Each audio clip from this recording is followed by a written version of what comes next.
Praise be Jesus Christ, now and forever. The title of this week's Nugget is Make England Anglo Saxon Again.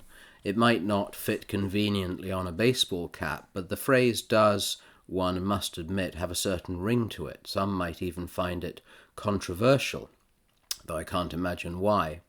It's not wrong, I think, as an Englishman, albeit with an Irish name, to take considerable pride in the pantheon of saints produced in England from the time of the proto-martyr St. Alban all the way to St. John Henry Newman, canonized in 2019.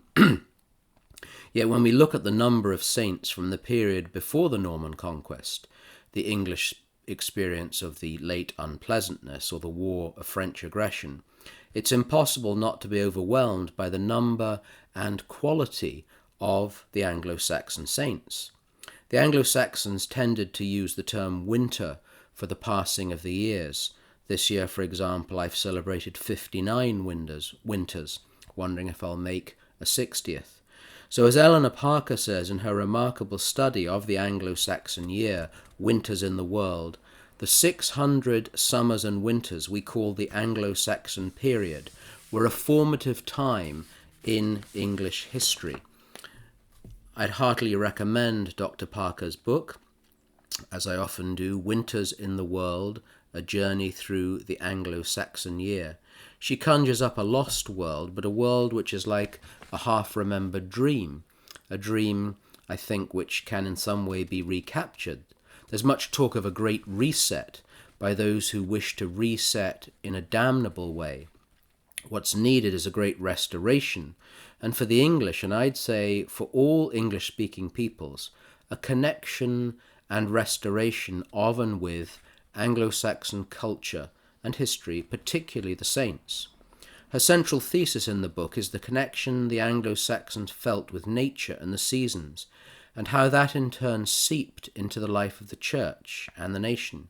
Human life, she writes, as lived through the seasons, was one part of an organic whole, inseparable from the patterns of nature, where the natural, the human, and the holy were interrelated in the most essential ways. I'm writing this column coincidentally on the feast of St. Theodore of Canterbury, who became Archbishop in 668 AD.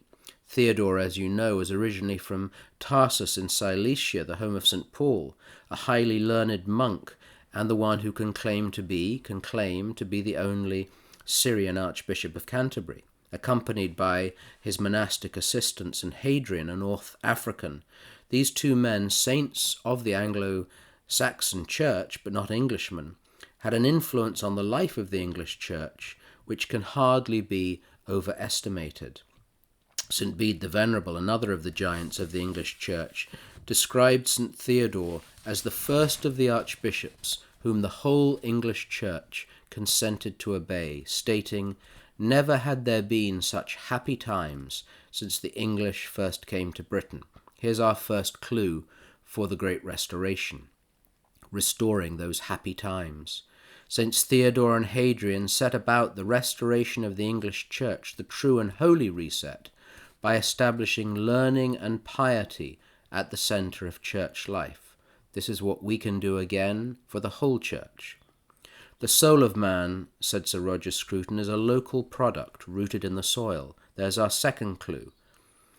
The environmental movement, if it's properly understood, properly baptized, we might say, has enormous potential in the work of evangelization.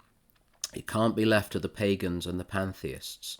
The connection of those born in England, be they from multiple ethnic backgrounds, if they're born as local products, then rootedness to the soil can be established. Parker makes the point in her book that even despite the so-called Reformation, something of the life understood by the Anglo-Saxons did continue after the Norman invasion. But this is a very important point she makes, I think, for all of us in Western society. It was, she said, really only over the course of the 20th century, with its dramatic social and cultural changes, that the cycle the Anglo-Saxons knew became increasingly distant and unfamiliar, especially as more and more people lost touch with the rhythms of the agricultural year. It's the task of the English Church, I'd say this task of the whole Church, to make the distant and unfamiliar close and familial. It's within the liturgical and cultural life of the nation this can be made possible, drawing in the connection with land and soil. There's no need for synods, consultation documents, or all the rest.